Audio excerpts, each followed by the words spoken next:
En la última semana, varios países que ya estaban camino a la normalidad registraron una nueva ola de contagios de coronavirus, despertando el temor de un posible rebrote de la pandemia. Y aunque nosotros estamos a pocos días del esperado fin de la cuarentena, en las calles el confinamiento ya pasó a un segundo plano, dejando una gran duda en el ambiente. ¿Estamos preparados para una nueva ola de contagio? Vamos a tratar de encontrar una respuesta revisando tres factores. El sistema de salud. El 16 de marzo nuestro país entró en una estricta cuarentena para detener el avance del coronavirus. En ese momento recién se registraban 86 casos positivos en todo el país y ninguna víctima mortal. De eso ha pasado poco más de 3 meses y la cifra de contagios se acerca a 300.000 y el número de muertos pasó de 8.000. Parecería que todo salió mal, pero realmente muchas cosas ya estaban mal desde antes de la pandemia.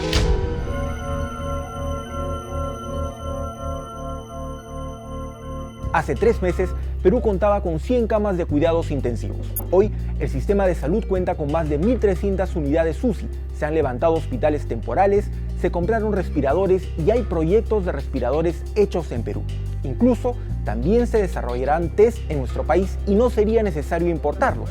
También, el terrible cuadro de la falta de oxígeno, medicinas y los pacientes que no encontraban espacio para ser atendidos parece estar superado. Pero hay que recordar que la inversión en salud apenas supera el 4% del Producto Bruto Interno, algo bajo si se compara con el 8% que destina Costa Rica y que le permitió salir de la pandemia con apenas 12 muertes y poco más de 2.000 contagios. Al salir de la cuarentena, nuestro país enfrentará un duro camino para recuperarse económicamente, y eso hará más complicado invertir en mejorar hospitales y adquirir equipo. Además, hay que tener en cuenta que miles de pacientes que necesitan tratamientos para el cáncer, diabetes, diálisis y VIH han visto restringida su atención porque no había espacio para recibirlos. Y hoy parecen relegados en una triste lista de espera que hay que atender con urgencia. La crisis del sistema de salud es una larga y pesada cadena que parece no tener fin. El factor económico. Antes de la pandemia seguíamos en una prometedora vía de desarrollo, o al menos eso parecía. 3 meses de cuarentena han demostrado que los edificios modernos, los centros comerciales y el acceso a tarjetas de crédito no son precisamente indicadores de una bonanza económica. Casi el 70% de la fuerza económica peruana es informal, es decir, muy pocos trabajadores reciben beneficios laborales o tienen acceso a un seguro. Menos de la mitad de los peruanos tienen una cuenta de ahorros y aún en la capital, miles de familias viven sin electricidad ni agua y en provincias la situación es aún peor.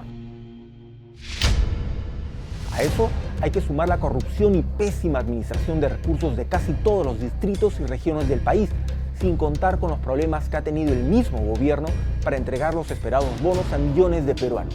Es decir, había plata, pero no se podía entregar. La cuarentena llegará a su fin, pero también dejará un saldo de peruanos y negocios con grandes deudas, empresas quebradas o al borde de la quiebra y miles de personas sin trabajo. Según los indicadores internacionales, durante la cuarentena la economía peruana se contrajo en más de 40%, así que es de suponer que si entramos en una nueva cuarentena, ya no habrá fuerza ni bolsillos para resistirla.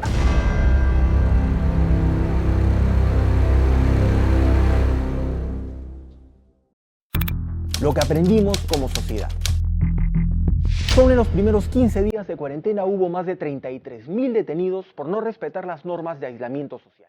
En las primeras semanas de restricción, miles de peruanos decidieron abandonar Lima a pie y caminar cientos de kilómetros de regreso a sus regiones, sin que ninguna autoridad atine a brindarles solución.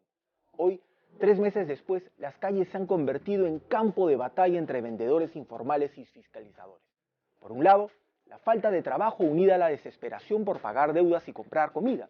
Del otro lado, poner orden y evitar que el virus se siga propagando. Y así pasan los días sin consenso y sin solución. Eso sin contar el incremento de la actividad delictiva en todo el país. Y es que más de 11.000 policías resultaron infectados y 200 han muerto por coronavirus. El apoyo de las Fuerzas Armadas ha sido vital para mantener la seguridad, pero también han registrado bajas y contagios en su esfuerzo por controlar las aglomeraciones. Es decir, pese a la gravedad de la pandemia, miles de peruanos no quieren cuidarse ni cuidar a sus seres queridos, y mucho menos tienen cuidado de contagiar a otras personas. Nuestra economía y el sistema de salud acaban de atravesar uno de sus peores momentos y no se puede saber cuánto tiempo tardaremos en recuperarnos de esta terrible experiencia. Nos acercamos a un retorno a la normalidad que implica que millones de personas vuelvan a salir a las calles y eso significa que la aparición de nuevos contagios será inevitable. Si no hemos tomado conciencia de la situación de los hospitales y de la crisis económica que ya se siente, a partir de julio ya no se tratará de sálvese quien pueda, sino de sálvese quien quiera.